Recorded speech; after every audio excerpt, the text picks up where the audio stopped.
Yo, what is up, Sex Beast Crazy Rabbit here. Today we're doing top 5 Call of Duty Zombies spawn locations. Now this is not my personal opinion, I got this from doing straw polls, asking around on live streams, and asking around on Twitter. So if you guys like to say the next top 5, go ahead and follow me on Twitch and or Twitter, links in the description, so let's go ahead and get this shit started. Alright, coming in at number 5 is going to be my personal favorite map, Ascension. Now when you first spawn in on Ascension, everything is going to be black and white, and this is not actually changed until you turn on power. I guess Dredge wanted to try out some new things, and this just happened to be one of them.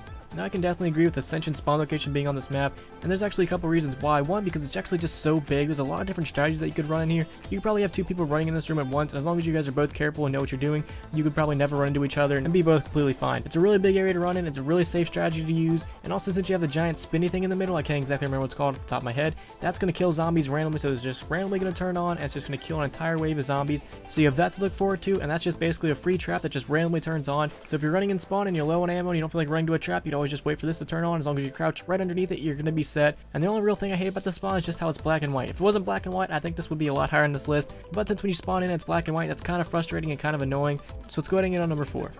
Coming in number 4 is going to be Verrückt. Now Verrückt is the only map to do this to where it actually separates the players when you spawn in. So 1 player is going to be on one side, or if you're playing 4 players, 2 players are going to be on one side and 2 players are going to be on the other side. And the only way you can actually meet up is when you actually get to power, turn on power. You either keep going through the rest of the map or you can actually fall back, and the middle door that actually separates the room is now open. I really like the idea of separating the players at the start to where you really don't have to rely on the other 2, you really just got to rely on your teammate that's on your side, so you really don't have to worry about the other 2, and you really actually have no say. So if they go down, you really can't revive them unless you have the whole map open. I really like that idea. I like how it adds another layer of difficulty to the map. I also really like how they have different weapons on both sides. So one side's going to have the Kar 98, the other side's going to have the Springfield. One side has the Gewehr, one side has the M1, I believe. So I really enjoy how they have 2 different sides, and I hope they bring this back for future zombie maps, because it would definitely add another layer of difficulty to where you have to actually just work together with your partner and you don't even really care about what the other team's doing. And I hope that if they bring this back in zombies, they really don't make it to where both sides depend on each other as much. I really don't want one side to have to open a door, and if they open that door, and a door on the other side that the other team couldn't buy has to open up. So I really just like the idea of splitting the characters up, and they only have to worry about themselves until they actually regroup, or maybe actually get the power. They actually all need to regroup somehow. So I hope they bring it back, and I hope they keep it very similar to Verrückt. So let's go ahead and get number 3.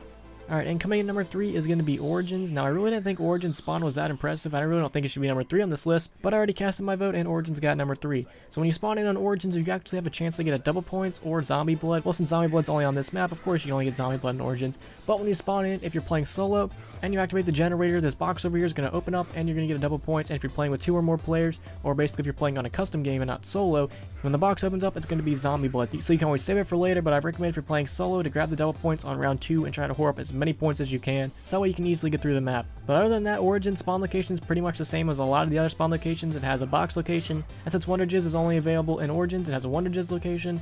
But other than that, it's a fairly simple spawn location. It holds the Ballista, the M14 doesn't hold a shotgun, which is actually pretty cool. And I really like getting the Ballista because it reminds me a lot of the Kar 98, to where if you're not aiming for the head, you're not going to be able to do anything. So let's go ahead and get on number 2.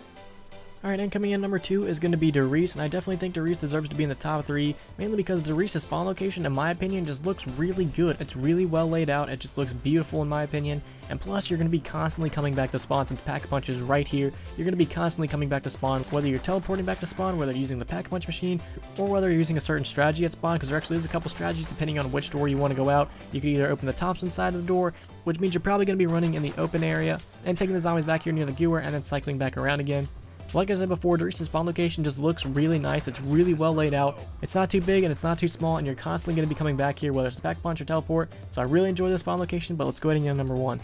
Alright, and coming in at number 1 is going to be Kino der Toten spawn location. Now, I really do agree with this. I think Kino should have definitely been in the top 3. I really enjoyed spawn. They did a really good job of transitioning from World at War zombies to Black Ops 1 zombies with Kino. It sort of gave Kino that abandoned feeling. They didn't really go for the overrun feeling like they originally wanted to.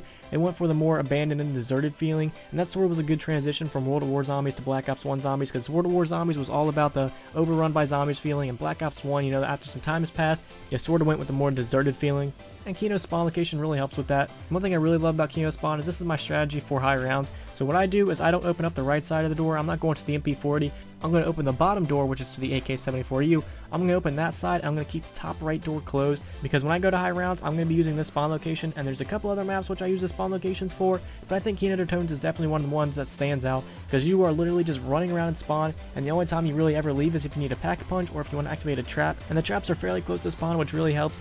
So hopefully you guys enjoyed this video, and I'm very curious to know, do you guys agree with this list? And if not, what do you think should have went where? And if there was a map that you think should have been on here that was not, go ahead and tell me in the comments. And hopefully you guys have a good day. And if you guys could, please leave a like and subscribe if you haven't already. Peace.